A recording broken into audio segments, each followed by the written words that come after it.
Hey y'all, it's Diamond Jordan Schlesinger with Functional Training Zone, and this is the super fast crash course in Human Trafficking 101, where we're going to talk about what human trafficking is, what the signs are, how it affects people, and how you can take action and be a part of the solution.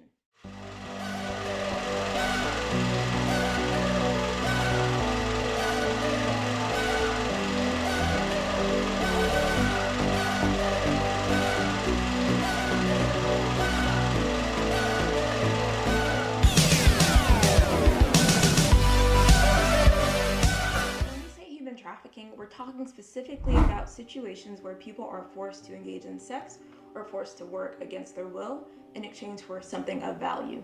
When we say force, we're talking about situations where people are being threatened, they're going through physical or emotional abuse, or their access to basic human rights is being denied.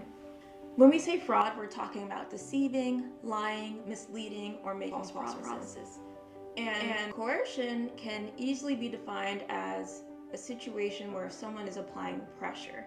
And that pressure can come in a lot of different forms. It can be someone showering you with gifts, promising you great opportunities, promising you fantastic pay, or a better life, more security, more stability, or the social life that you never had, the friends that you never had, the future that you never had. All of that is a form of pressure that gets you to act a certain way or to make a certain choice. So now that we know human trafficking is when someone is forcing, deceiving you, or coercing you to perform sex acts or to work, let's talk about who it happens to. The answer is anyone. But there are certain groups and individuals that are especially vulnerable to being trafficked. So I'm going to make this super simple, and I'm going to separate this into three categories. And a lot of individuals will overlap, or they find themselves in all three or maybe two of the three categories. The first category is people who are experiencing instability.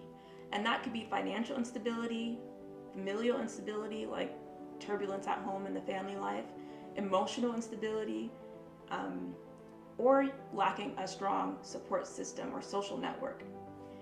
The second category I'm going to say is people who are experiencing vulnerabilities. So people with certain challenges, people with disabilities, people with emotional and mental health issues, and people who, again, have no support system, or someone who may have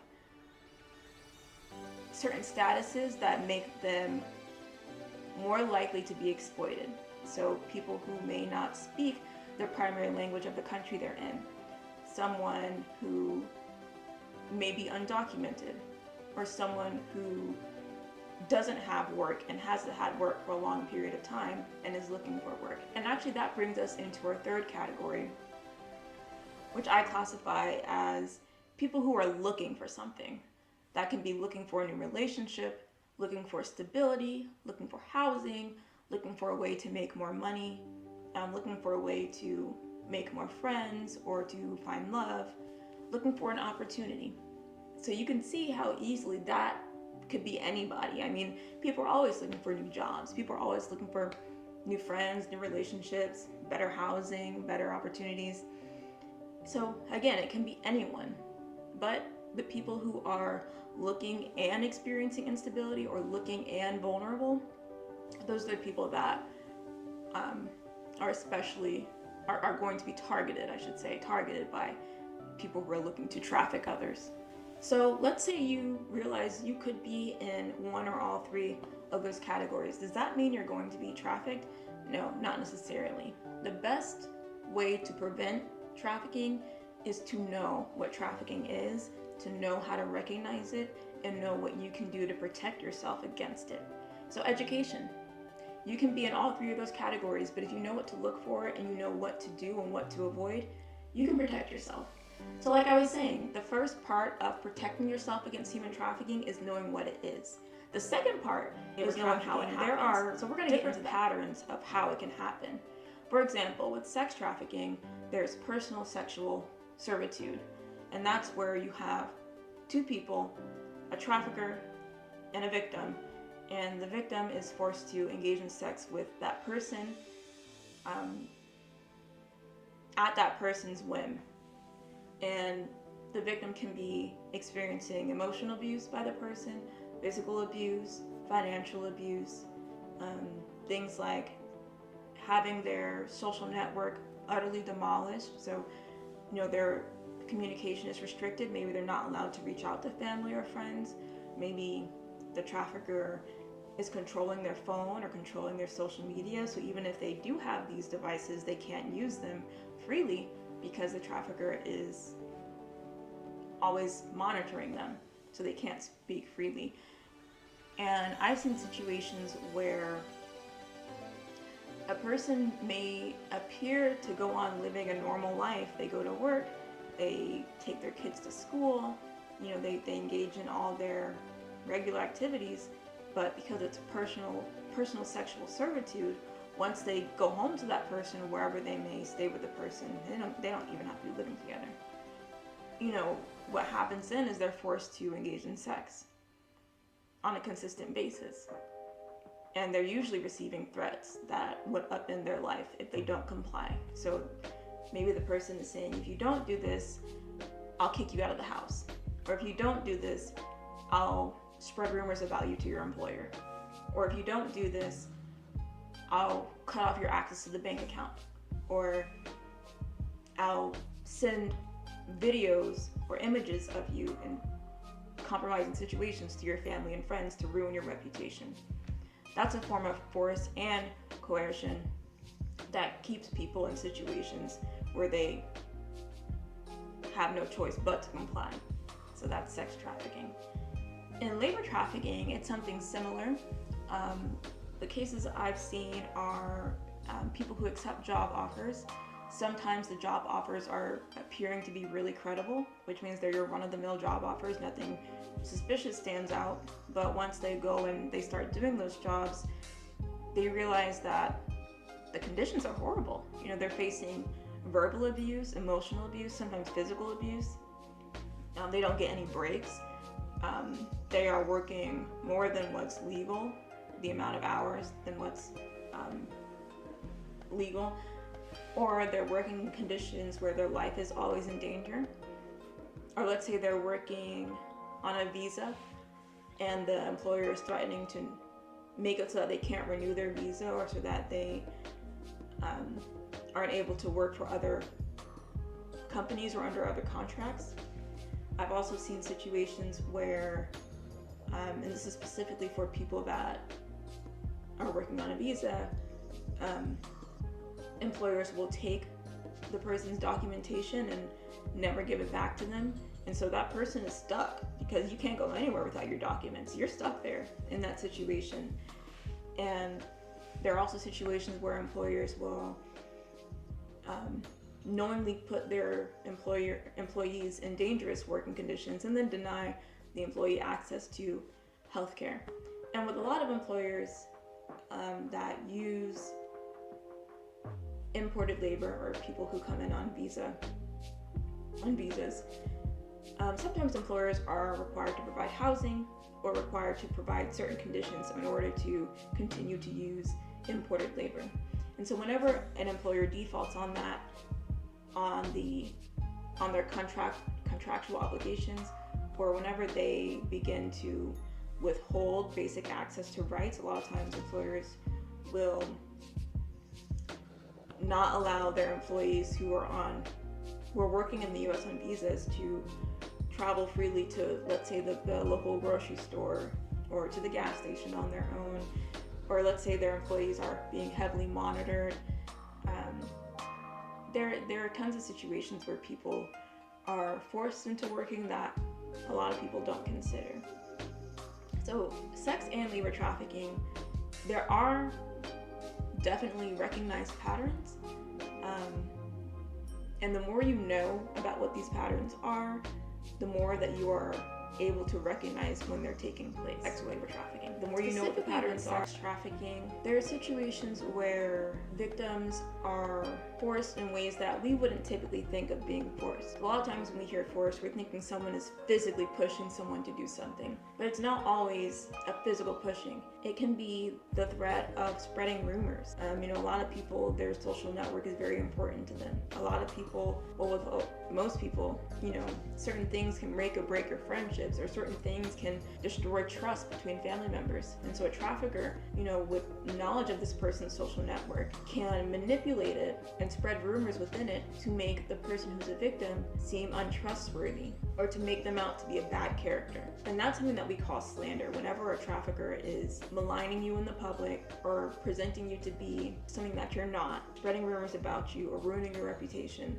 that's slander. And that's another form of coercion that keeps people in sex trafficking situations, or keeps them being exploited. Because a lot of times people who have these social networks, once a social network is gone, you're on your own and you become more vulnerable. And then with sex trafficking, especially with personal sexual servitude, that's the one that you're really going to see being portrayed as a relationship where you have a husband and a wife, or a boyfriend and a girlfriend, or a partner with their partner. And it may appear to be a relationship, but really there's a real imbalance with that power dynamic. One person is forcing the other, or deceiving the other, and making the other person do things that they don't want to do, more oftentimes than not sex. And along with that, it can be other things like committing petty crimes, like stealing cars, making fake IDs, financial crimes. Once a person is able to coerce you, or threaten you, or otherwise scare you into doing something like sex or work, a lot of other things come with that. And so that's why we see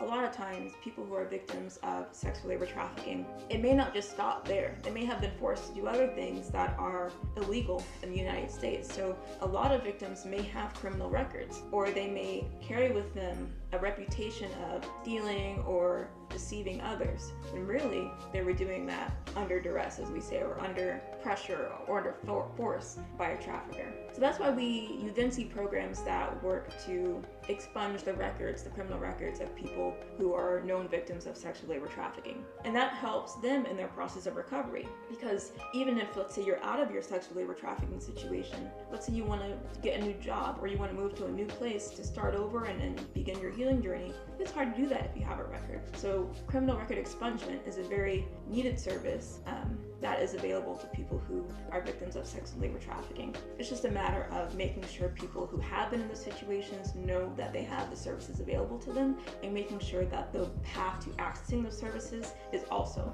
readily available. So what does the internet have to do with human trafficking? Good and bad. It comes into play both in the problem and in the solution. With sex and labor trafficking, the internet is a tool to further control people. For example, with sex trafficking, you can take pictures and videos of someone and post those online and distribute or sell them to others without their consent.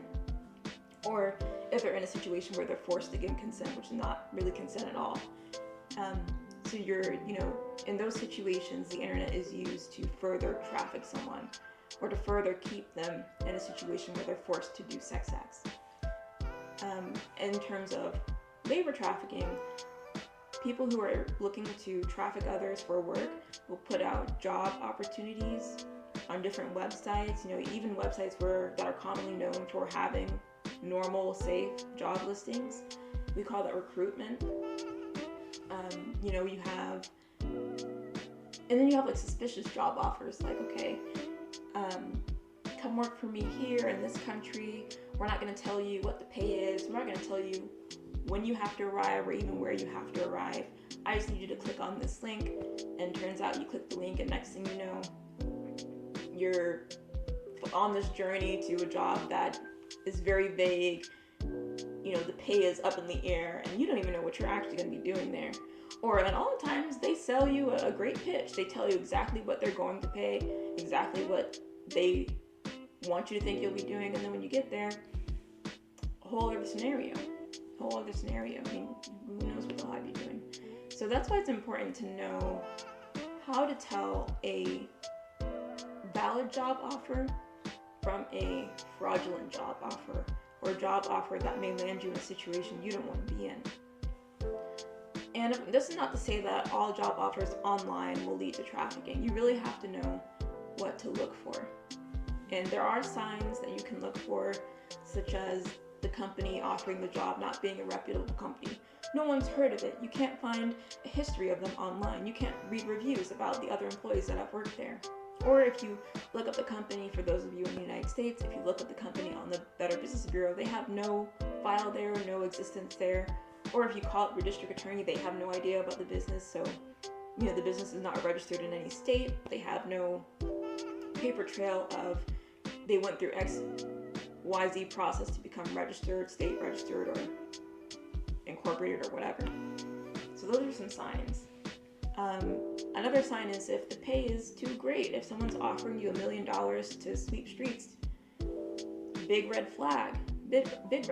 Or if someone's offering you a job that is run of the mill, but they're then offering you housing and food and free transportation along with it, that's something to also raise your eyebrows at, because those are not your standard benefits. Those are pretty darn good benefits. You definitely want to make sure that you're investigating the businesses that you're applying to. Look at their reputation, look at how they treat their previous employees, and if you can't find the information, think twice. So what is the impact of sex or labor trafficking? Tremendous impact, and we're definitely not going to go in all the ways that a person is impacted by this, but I am going to go over a few. So the impact in a lot of these situations is that people are uprooted. They're uprooted from their perception of themselves, how they think of themselves, how they perceive themselves. They're uprooted from their perception of how they see the world, how they, believe the world operates.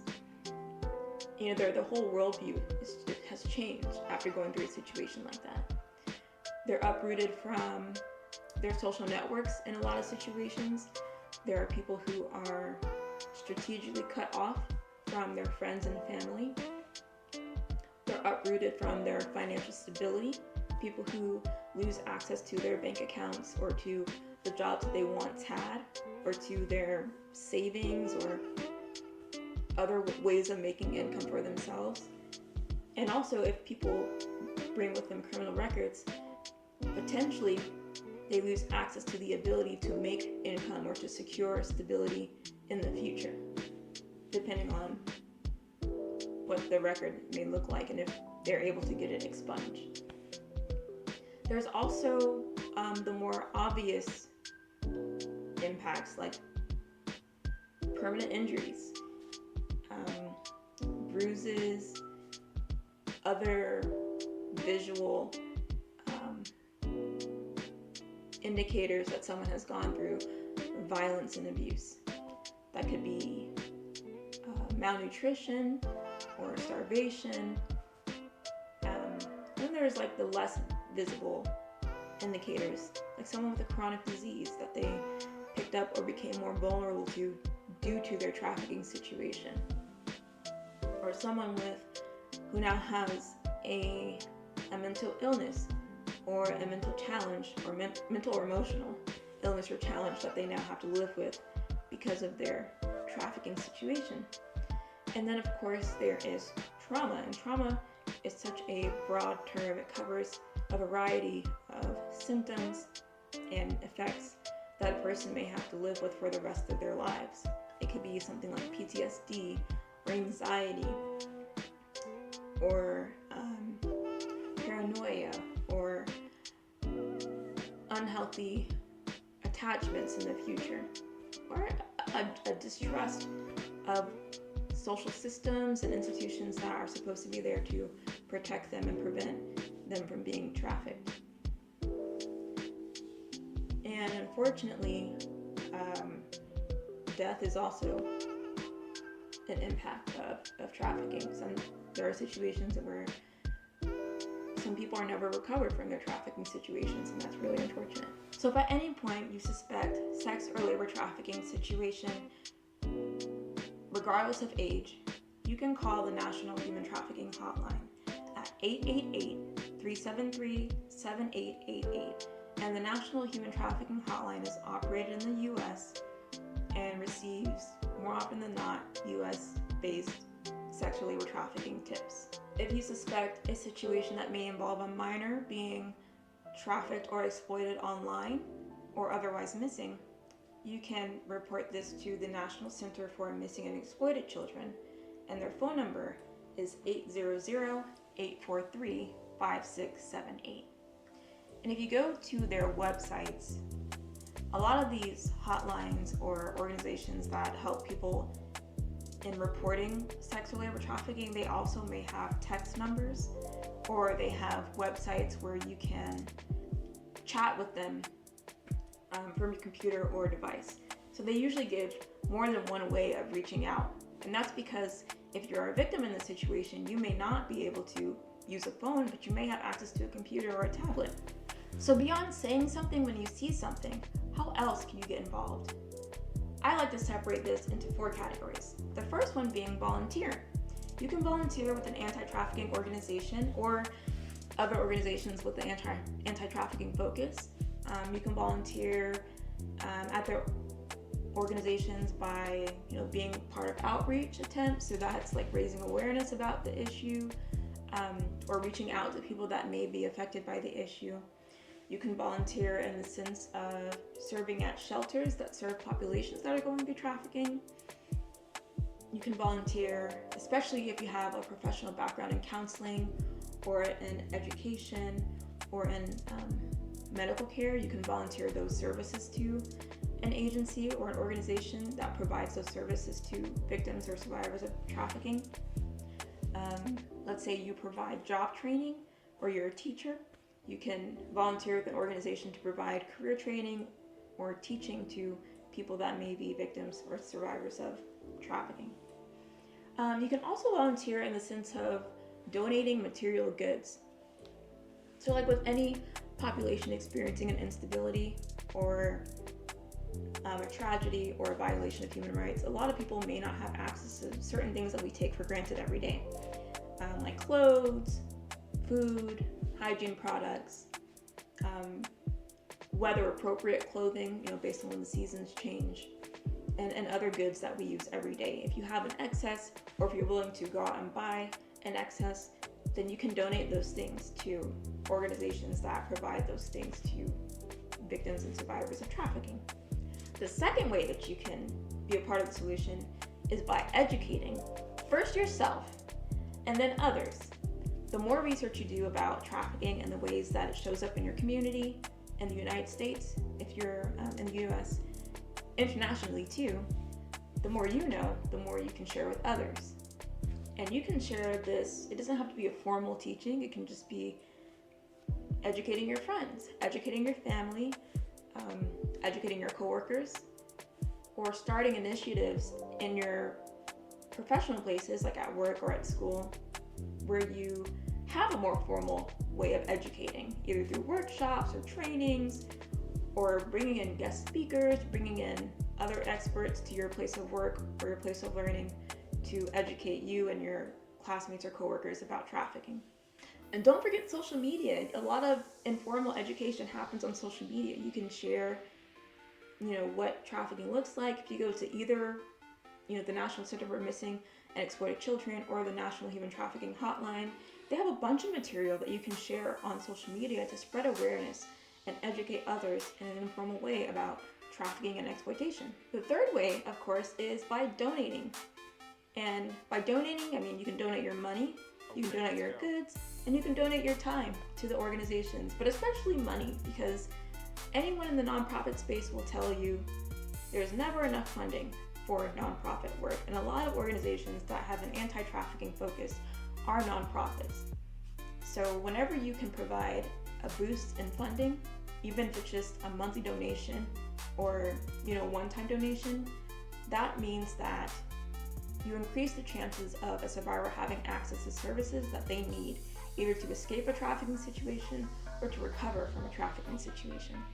And it doesn't have to stop with just you. You can create a whole fundraising campaign, either as an individual on social media, through GoFundMe and other donation platforms, or if you're part of social groups like churches or sports teams or other social clubs, you all can band together and start a big fundraising campaign or fundraising effort to, draw in income from your communities and give it to a certain anti-trafficking organization. And let's say you're in a position where you run a business or you manage a large amount of people and you have the authority to do this, you can become a stakeholder and make large donations consistently to anti-trafficking organizations. So there are multiple ways that you can donate on a small scale as an individual, as a part of a group, and as a entity, as a company, as a business, as another organization that has a mission of being a part of a solution. Plenty of ways to donate. And the fourth way is to advocate. And that's a bit different than educating. When you're educating, you're sharing knowledge about a situation and the effects of a situation. When you're advocating, you're using the knowledge that you have about a situation and the knowledge that others have about a situation, and you're using that knowledge to leverage it, to propose more solutions to that situation. So in terms of human trafficking, you can advocate based on your understanding of human trafficking and what is known about human trafficking. You can advocate for more services to be put in place in your community. You can advocate at your job for your employer to have monthly anti-trafficking trainings. You can advocate at your job, let's say you work in healthcare or in the mental health field, you can advocate at your job for a protocol to be put in place so that if you all do come across what could be a trafficking situation, your organization, your company, your business knows how to react and how to address the situation. So there are different ways of advocating. Those are smaller scale. On larger scale, people can band together and advocate for more victim-centered policies. So those are laws that decriminalize people that may be victims of sexual labor trafficking. A really good one is the Debt, Bondage, or Credit Repair Act, which gives people in trafficking situations the opportunity to have their credit repaired if their trafficking situation involved a trafficker forcing them to make financial decisions or taking advantage of their financial status and tanking their credit. And as you all know, it's pretty difficult to make large purchases in the United States without credit, especially nowadays. More times than not, if you need a loan, personal loan, they're going to check your credit. If you want to buy a house, they're going to check your credit. If you apply for certain jobs, they're going to check your credit. And so people that have been in trafficking situations and who have had their credit tanked by these situations, they would definitely benefit from policies that exist to make sure they have a way to repair their credit. Another form of a policy is, like I was saying earlier, expungement. So people who have criminal records, they incurred while they're in their trafficking situations. It's hard to get a job when you have a record. It's hard to go to certain places when you have a record. And criminal records can ruin your reputation. So people may not know that you're a survivor of trafficking, but they know that you have a record for stealing or committing a crime. That could make you look really bad, even though you were in a situation where you were forced to do that. So policies that allow people to have their criminal records expunged are great policies because it allows people to move forward without stigma. So these are just 4 streams of how you can get involved: volunteering, educating, donating, and advocating. You can do all 4. There's a lot to learn when you're talking about human trafficking. This is a encouragement for you all to go off on your own now and do more research into what human trafficking is, what it looks like, how it impacts people, and how you can be a part of the solution. If you or someone you know is a victim of human trafficking and need help, contact your local authorities for assistance or reach out to the Human Trafficking Hotline at 888-373-7888.